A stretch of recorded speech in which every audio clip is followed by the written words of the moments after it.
Welcome back, friends! Last guy here, time for more Great Ace Attorney Voice OP. Back on this thing, and we are in, like, what, part 2 of this part 3 part of the case? 24th of October, 11:53 a.m. The Old Bailey Defendant's Antechamber. Ah, the Knight Errant himself.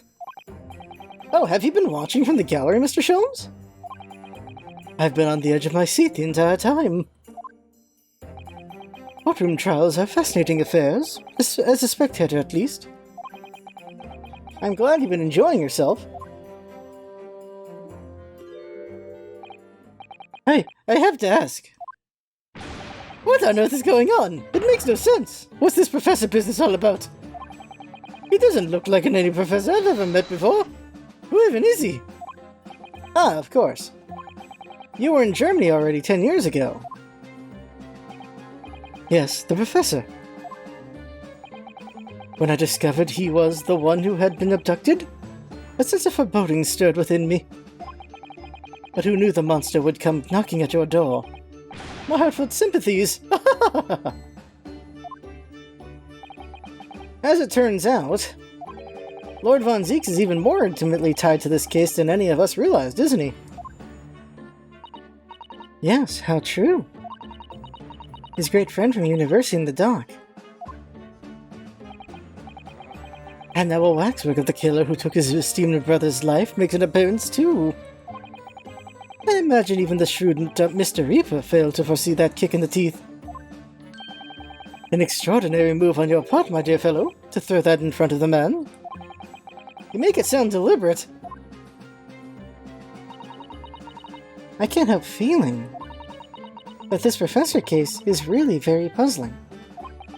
Oh yes? In what particular manner? Well, there's Mr. Drebber, Dr. Scythe, and Lord Von Zieks. It seems that everybody in the trial has a link to the case somehow. Except this guy. Yes, in fact I, alone, am not a member of the set. Though that leaves me as an empty set, all alone with no intersection to any other. Excuse me? Who is this? Who is this? Who is this? Who is this? Oh, we get to talk to Scythe? Dr. Scythe? Dr. Courtney Scythe, Ness Stevens. Good day to you. Hello, Sholmes. That is very shrewd of you. What in particular, pray? You requested that 10-year-old autopsy report from Gregson, didn't you? Why would you assume such a thing? Because Gregson told me. I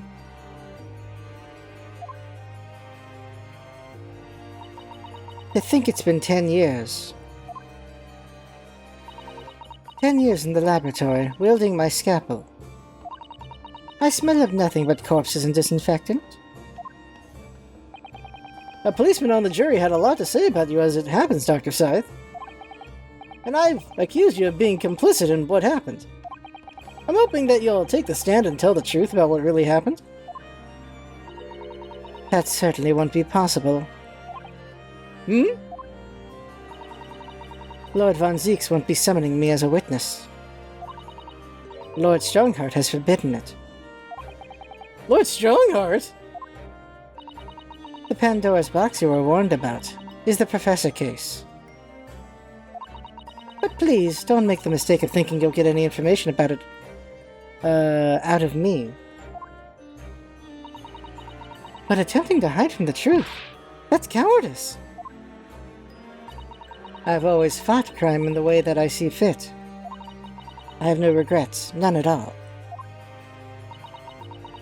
And that's all I came here to say. So, good day to you.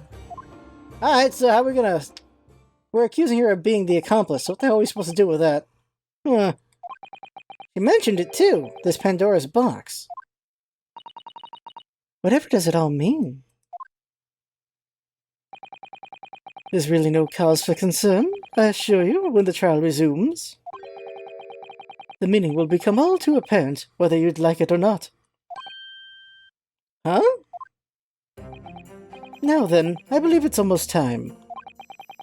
I must make my way back to the public gallery. The edge of my seat awaits.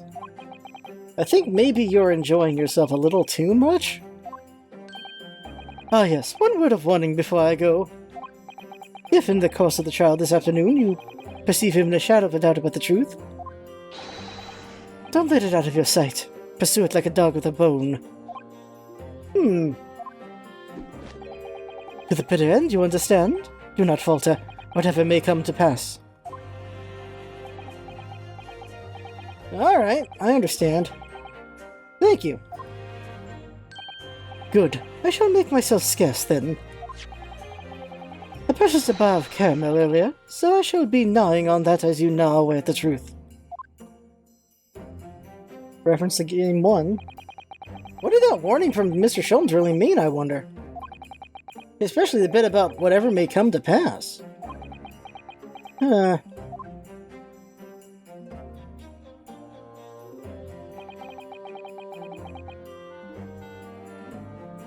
Says this every time, but it's never true.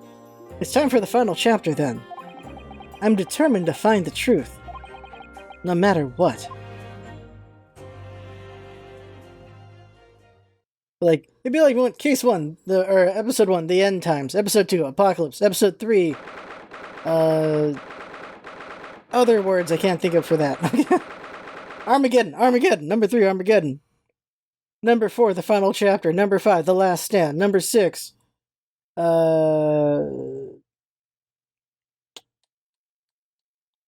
something. Part 2. Okay. 24th of October, 12:40 p.m., the Old Bailey courtroom. Why is that there? In the name of Her Majesty the Queen, I hereby reconvene the proceedings of this court. Counsels for the defense and the prosecution, are you ready to and able to continue? The prosecution is ready, my lord. Yes, my lord. The defense is also ready. As the court is aware, the case under our scrutiny began with the damaging incident at the Great Exhibition. Yet we now find ourselves embroiled in the details of a convicted felon who was sent to the gallows a decade ago. This trial has certainly defied all expectation. As seems to be the fate of all trials in which this Nipponese is involved, my lord. So then, let us begin our exploration of the defense's assertion that the waxwork was cardinally involved in this matter. Lord von Zieks. My lord? Are we still awaiting the arrival of Madame Tuspels? Not at all. She is in the antechamber as we speak and ready to be summoned. Very well. Bring in the witness. At once, my lord. Bailiff, show Madame Tuspels to the stand. Things are about to become a lot more intense. If Drebber is responsible, as I'm sure he is, that means he must have had an accomplice in Dr. Scythe. And what connects the pair of them is the waxwork. Yes, the model of the professor. That's the key to the link between these otherwise unrelated individuals. It's a tenuous link, admittedly, but at present it's all we have to go on.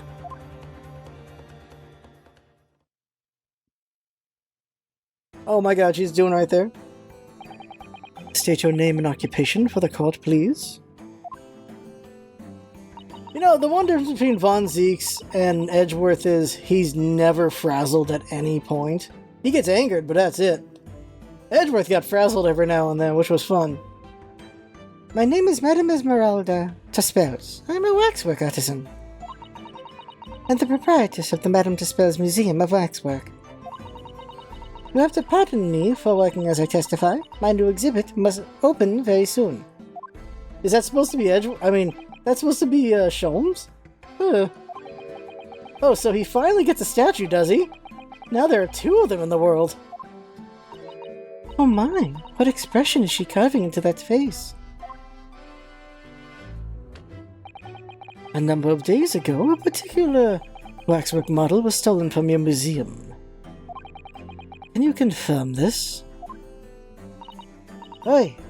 Oui, that is true.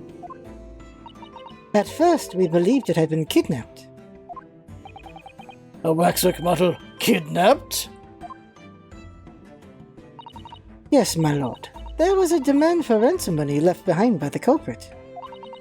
However, according to what I have just been told outside the courtroom, that was not the reason. I understand it was utilized as a substitute for the body of a murder victim? At present, that is no more than conjecture proposed by the defense. Propose. This is the victim of the case in question, Mr. Odiasman. But of course, I know him well. He is a part of my odious passengers exhibit. I detest to say what is evident, but Mr. Osmond does not resemble the professor at all. Yes, but perhaps their faces are very similar? There's no face under that thing, is there? That's what I was wondering. Are you suggesting that we should see now the demasked visage of the professor? I assume there's nothing under there. I have here the key, but it is strictly forbidden to open the lock. This is absurd. Pardon? I don't know what face you've carved onto your fancied figure beneath that mask. But clearly it won't be that of the actual killer. Indeed. The man's identity was never made public after all. The trial took place in a closed courtroom. Proceedings were strictly confidential. The condemned man was summarily executed. His identity remains a closely guarded national secret. There is no possible way that a repository of tawdry exhibits could get its hands on that information. Well, dommage. It would seem you are unaware of the Taspel's principles. What principles? The family of Taspels has always prided itself on sculpting its models à la perfection. Every detail, including the visage, is fashioned with complete fidelity. Et voilà! Our principles. They're using a lot of French here. There's a well-known legend about the Taspels waxworks from the time of the French Revolution. A member of the Taspels family is said to have made a waxwork of the queen who was executed. Oui, that is true. It was a century ago now. I believe the queen's face was carved in the minutes following her death, actually at the guillotine site. You are correct. The model is on display still today in the House of Horrors. We Taspels will stop at nothing to obtain a faithful replica of our subjects. Dear me, a somewhat disturbing tenacity of purpose. It is the only way to obtain a truly lifelike representation of the subject. And it has been my family's secret for generations. Do you mean to say that beneath that mask? Oui, the true visage of the killer is there. This is ludicrous. It's out of the question. The professor spread terror throughout Great Britain. As a result, the Madame Taspel's special exhibit remains extremely popular even today. The killer, emerging from his own grave, it is a sight to behold. You should come. I think, madam, it would be beneficial to hear your formal testimony on this matter. You will explain every detail of this macabre model and your personal involvement in its creation. With pleasure.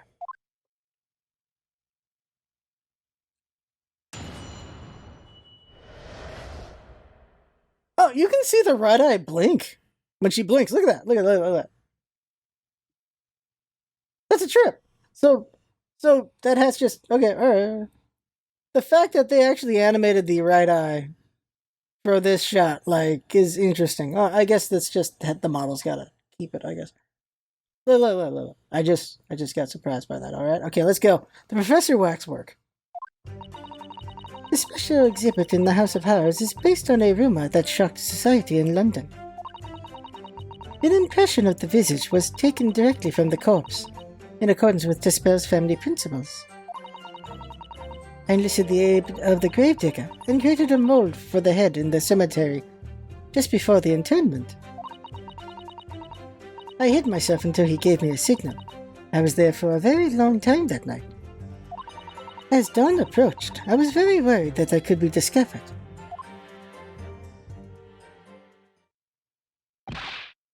The gravedigger? The man sanctioned this? I will do all that is necessary to achieve the true resemblance my family is celebrated for. Nobody else knew, only the gravedigger. What harm did it do, oh? I don't know how to... Is that an A? So you truly saw it? The face of that monster?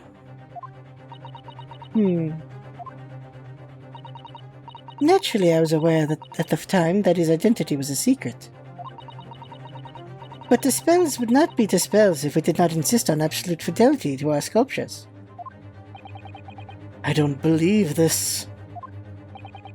I myself have seen the special exhibit at your museum, madam. A truly blood-curdling scene in which the murderer is emerging from his own grave. The scene it depicts was the subject of many rumors in London 10 years ago. I have here a newspaper from the time.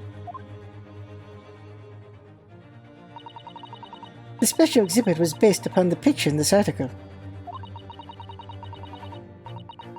Let's read the other things. Ball mask to blame for the great blaze. Man rises from the grave. Okay. Krakatoa eruption? What the? It was the most detailed account of what happened, as reported by the eyewitness with who saw it. And your article has been entered in the court record. Let's take a look at that immediately. Man rises from the grave. It's too absurd for words. Alright, take a look at it while they're here. Like, just grabbing this newspaper and taking a look in there. Newspaper article recounting the tale of an eyewitness to the alleged resurrection of the professor from his grave on the night of his execution. Here we have that. Mad Sheep Rampage.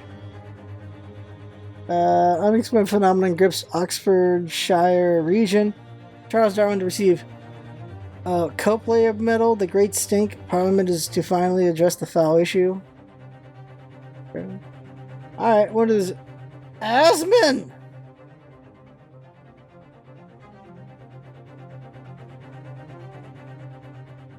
Odie Asman was the artist? The plot thickens over and over again, doesn't it? Alright. What the balls? Okay. Alright. Everyone's just related. Man rises from the grave? It's too absurd for words. The public enjoyed its absurdity, monsieur. That is why I have reproduced the scene as carefully as possible in my museum. And it's a waxwork from that exhibit that was stolen some days before the incident at the Great Exhibition, wasn't it? That is correct. The professor you see before you here. Most puzzling. Counsel for the defense, proceed with the cross-examination. What are we examining here? This waxwork links Drebber to Dr. Scythe. And there has to be some reason for that, which hasn't yet come to light. But I'll find it. I'll get to the bottom of what really happened. I'll prove that Dr. Scythe and Drebber were in on this crime together.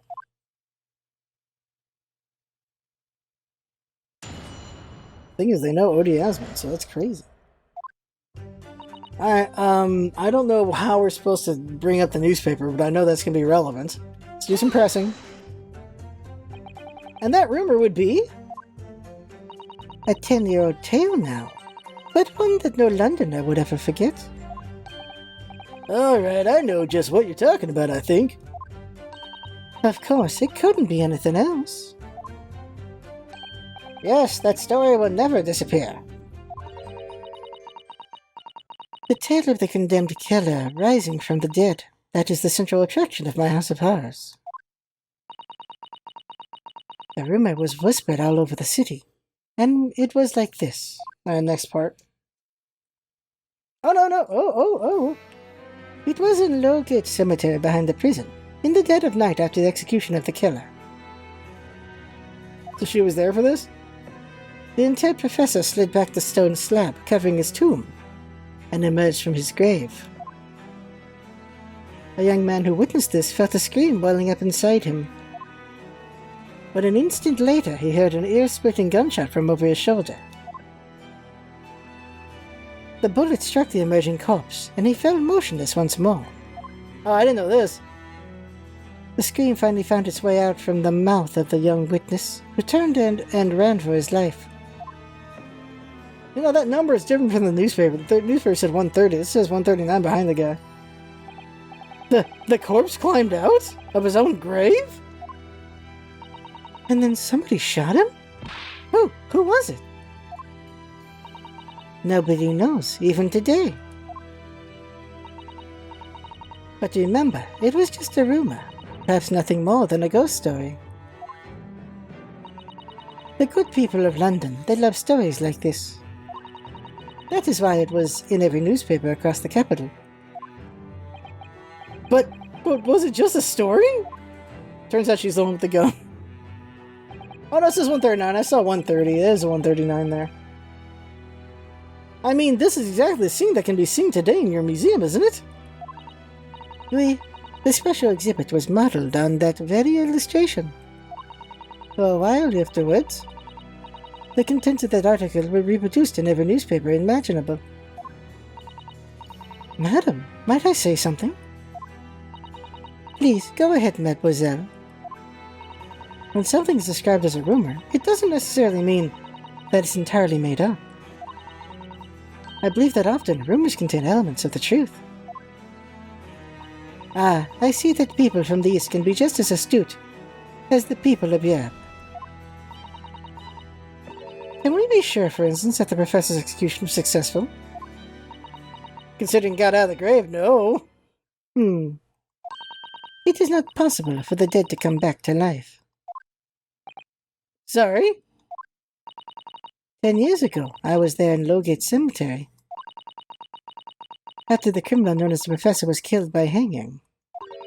I took a wax impression of his visage from the corpse just before it was interred. I can assure you, the man was dead. Oh, this is before he rose from the grave. I see. It would certainly appear that the condemned man suffered the intended fate. Unless they switched bodies.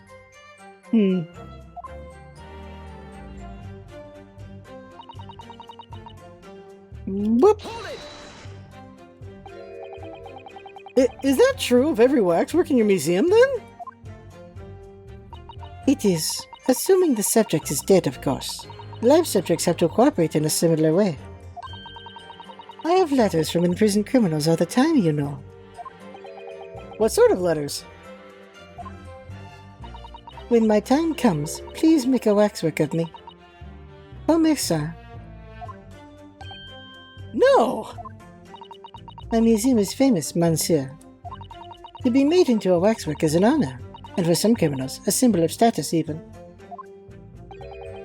Because nothing says hardened criminal better than wax. And it is thanks to one killer in particular that my museum has gained such popularity in London. I refer to the star of the special exhibit, of course, the Professor, whose form you claim to have captured by taking an impression of the actual corpse. There are no exceptions to the principle as up to spells. I enlisted the, Whoop. Surely that's illegal, isn't it? It would seem the proprietress of this repository of novelties was blinded by monetary greed. It had nothing to do with money. The man is part of London's criminal history.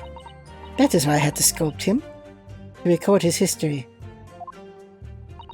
It is the raison d'etre. Jinx is gonna need to explain to me this pronunciation. Because she's closer to the French people than I.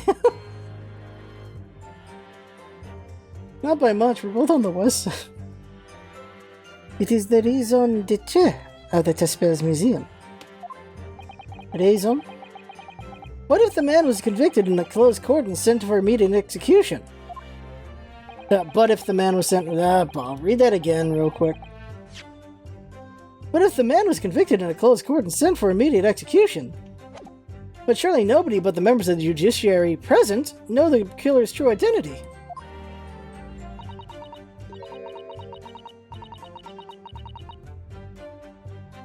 I assure you, behind that mask is hidden the true face of the professor. Do you realize what you're saying? The professor's identity is a national secret. I understand. And now that the truth about the special exhibit has been revealed, it must perhaps close. Of course it will, as will your entire museum if you don't tread very carefully, madam. That could be another interesting chapter in the history of my family, I think, don't you? So 10 years ago on the night of the professor's execution, you took a wax impression of his face from the corpse? Oui, exactement. Exactement. There. Exactement. Yeah, there it goes. Hold it! You were there longer than you expected to be? I had some difficulties in capturing the subject's form correctly. As I removed the mask, the mouth of the cadaver fell open, and I had some problems with the chin. Dare I ask? He was hanged. The man had been dead for a short while already, you see. His muscles were relaxing, and consequently his chin would not align itself correctly. Oh dear, what a horrible thought. Under normal circumstances, I would have an assistant with me. However, that night, I was alone, and as a consequence, I missed my preferred window of time. What do you mean? When I take the impression of the visage of a cadaver, I always wait until 3 hours after death. Why 3 hours? Is that amount of time significant? Guess things loosen instead of rigor. Yeah, that's why. It is because of Rigor Mortis. Rigor Mortis? It's the name given to a phenomenon that occurs in recently deceased bodies. As a rule, 3 hours post-death, the muscles in the body begin to stiffen.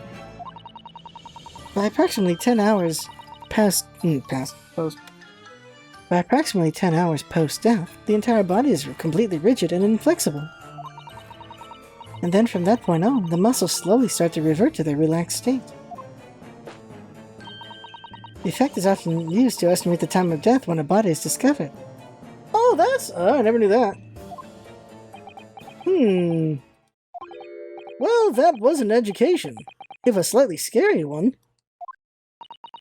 As the Mademoiselle says, Rigor Mortis commences 3 hours after death, and it starts in the jaw. I see. So that's why you wait. Before that time, the mouth falls open, and it is very difficult to do my work. It's getting hard for me to do my work with all this talk of corpses. I wonder about that information the courts just heard from Madame Dispel. Significant. The information about the rigor mortis that you just shared with us? Would you mind including that in your formal testimony? I believe it could be significant, you see. Of course, I do not mind at all. I can't help feeling that after this latest topic, the atmosphere in the courtroom has become extremely grave. Boo! This is no time for jokes, Mrs. Sato! Jeez! And at that moment, Naruhodo knew he was never going to date this lady. Okay. Madam, kindly amend your testimony as discussed. Bien, sir.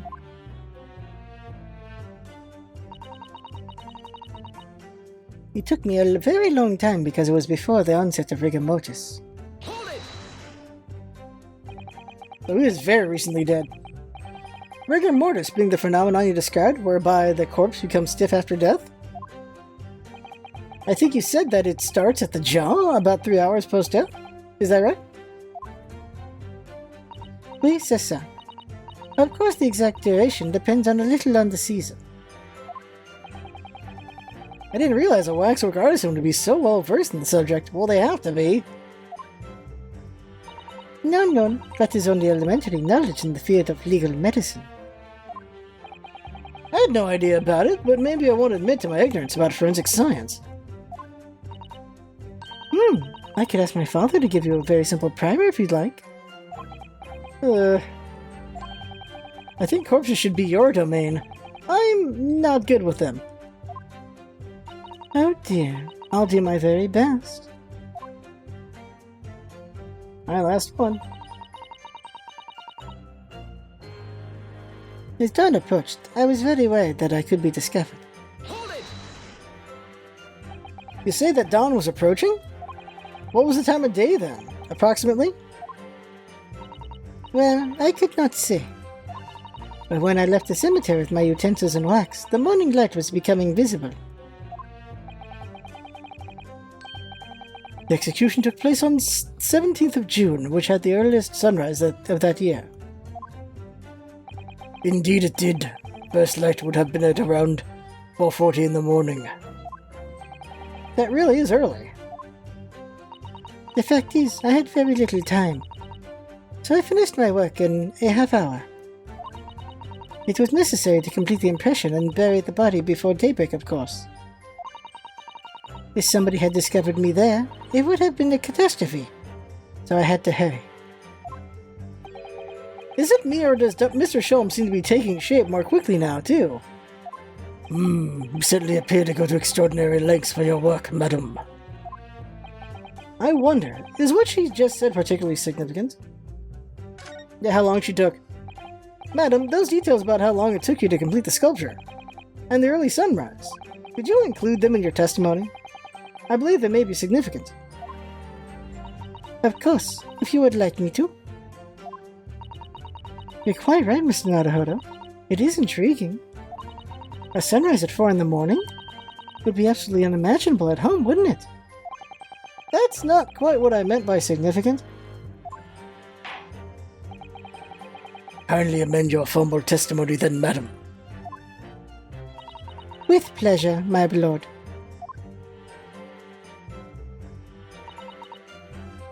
I hurried to finish my work in the half hour before sunrise. Then I left as soon as the corpse was interred. Hold it! Did you have reason to believe you might be discovered once the sun came up or something? I had paid the gravedigger money to keep my little secret, of course. But with the morning light, I knew that the warden from the prison would commence his patrol of the area. Couldn't you have just paid off the warden too, then? I had already paid the gravedigger, as I said. You cannot buy the silence of everyone, or the secret is no longer a secret. The sunrise was at 4:40 a.m. that day, which means that it would have been around 4 when you began your sculpting work. Oui, that must be correct. That would be when the gravedigger gave me the signal to come out of hiding. Alright. So, that's all I have to go on? What's your feeling, Mr. Naruhodo? For some reason, Dr. Scythe went along with Drebber's plan. Now that's really true. Then the professor's the only other thing we know of that links the pair of them. So I feel sure that waxwork must be a clue to this mystery somehow. In that case, we must use this cross-examination to uncover exactly what it means. Otherwise, the jurors are sure to revert their leanings, and the trial will be over.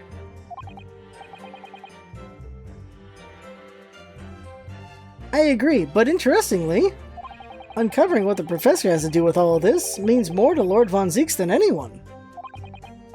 That's the impression I'm getting, anyway. Yes, as do I. After all, he has a profound connection to Professor as well. Okay, so what are we getting around? Let's look at the time here. So, half hour before sunrise. Look at the stuff we have. Autopsy first. Death by hanging confirmed at midnight. Died at midnight, which means 3 o'clock would be rigor mortis, not 4 o'clock. You know, I don't think that matters. So we're going to hit them with the autopsy report. The question is when. Either here or the other ones. Go here. What? It's not here, it's at the other point. Alright, let's go to the other spot. There's gotta be the earlier spot then.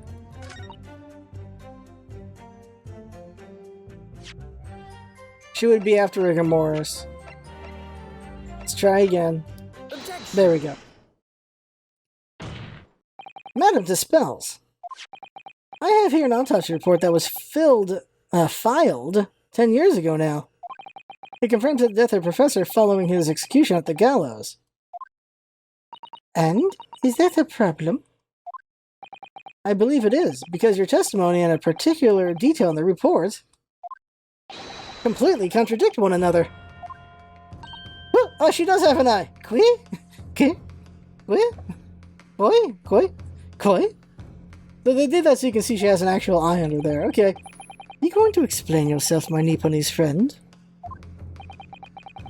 According to her testimony, Madame Dispels was creating her waxwork impression just before dawn. And at the time, rigor mortis had not yet set in. Am I correct so far, madam? You are, yes. As I said, the stiffening of the jaw is the first sign of rigor mortis, 2 or 3 hours after death. But the man's chin was limp, so he cannot have been dead for a long time. But on the other hand, if you look at Dr. Sai's report, it quite clearly states the following. Death by hanging confirmed at midnight, 17th of June. No. If the professor indeed died at midnight that day, then by the time you were sculpting his face, rigor mortis would already have set in. Oui, yes, you are right. The chin, it would have been completely stiff. In other words, this report is wrong. Objection! No coroner makes mistakes when recording the time of death. The idea is very absurd. I put very... In that case, there's only one possible conclusion. The execution didn't actually take place at the stated time. I'm... impossible. Order, order. Counsel, this is beyond folly. Not only did you indict the author of the report, Dr. Scythe, but you also implicate members of staff at Barclay Prison, where the execution took place. By heck. Extraordinary. Not my day. Alright. My learned friend appears to have overlooked one very crucial fact. What fact? The professor died that night? Without question. He did. Of course he did. I moved the man's limp jaw with my own hands. There was no... Yes, the professor died that night. But what if he didn't die at the gallows? Didn't die at... Are you insane? What? What exactly are you suggesting did happen in that case? It's almost impossible to believe, but it would explain the link between Dr. Scythe, the professor, and that one other person of interest. I have evidence that will explain exactly what I'm suggesting happened that night. We do? Counsel, present the evidence at once. The evidence that allegedly explains what really happened on the night of the professor's execution. We're just gonna do the newspaper, aren't we? The shooting! Do it! What happened that night is written very plainly in this newspaper article. Executed criminal returns in the dead of night at local cemetery. You're suggesting it was a corpse coming back from the dead now? Well, if this article is to be believed, yes. The professor, assumed dead following his execution, emerged from his grave and was killed again. Objection! Be a fool. That's simply a rumor published by the gutter press. Can you be certain of that? Are you serious? The point is, as the article says, there was a witness to what happened. My word, yes indeed. Masui, the young man who stole into the cemetery by chance that night. Objection! Of course there was a witness. The story didn't write itself, but obviously the man made it all up. And in any case, this was 10 years ago now. There would surely be no hope of finding him. Objection! We know it's Enoch Drebber. On the contrary, my lord, we all know this witness well. What? Are you suggesting, counsel, that you've identified the person in question? That you know who claims to have seen these utterly incredible events take place? Yes, my lord. In fact, you could say that he's right here before my very eyes. You will substantiate your latest claim now, then, counsel. What? Isn't it? It's literally him right there. Okay. Who is alleged witness of the staggering scene from the cemetery 10 years ago? Where is he? There he is. I missed him. Take that! The man in question is Mr. Enoch Drebber. Drebber? The previous witness? The special exhibit in the House of Horrors at Madame Tuspel's Museum of Waxwork recreates that decade-old scene in great detail. A condemned criminal emerging from the grave, and beside the tomb, a young man with a lantern stumbling upon the terrifying sight. And that young man is 10 years younger Mr. Enoch Drebber.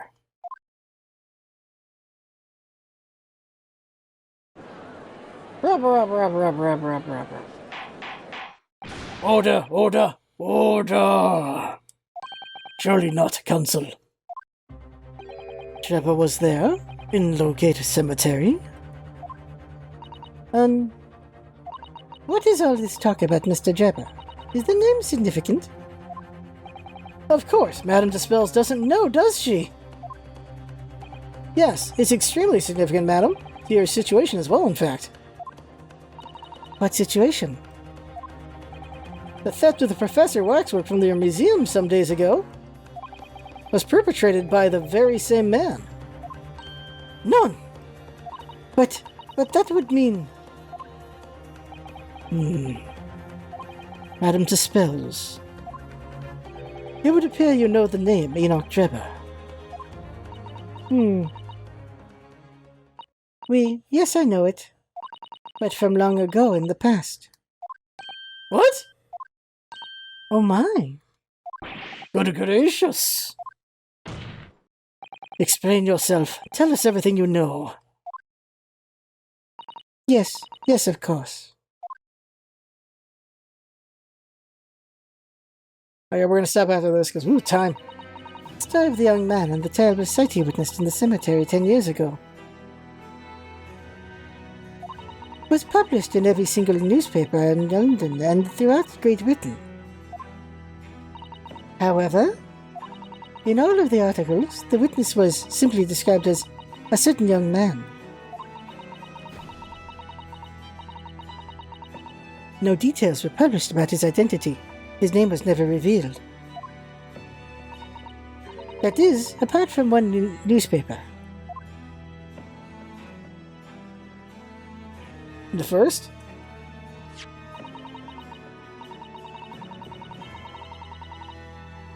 The Daily Circus. It is the paper from which comes the article I have already shown in the court. You're saying that his full name was only publicized in that article? Goodness me, yes, it is.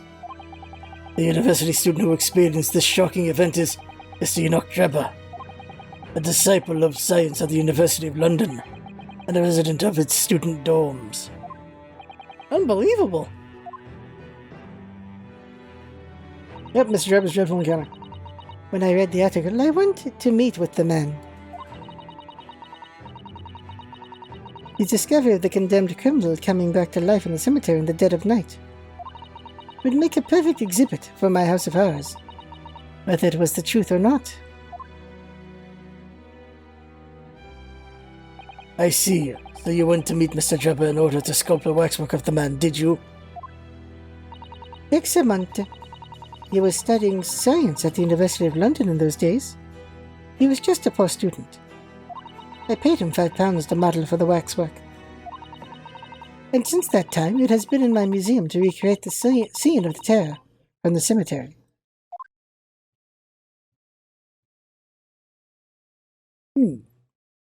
Hmm.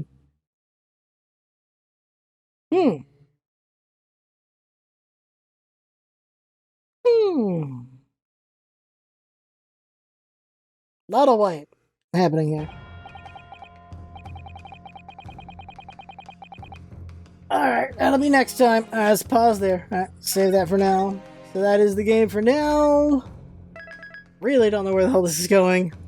But it's just something. Something's happening.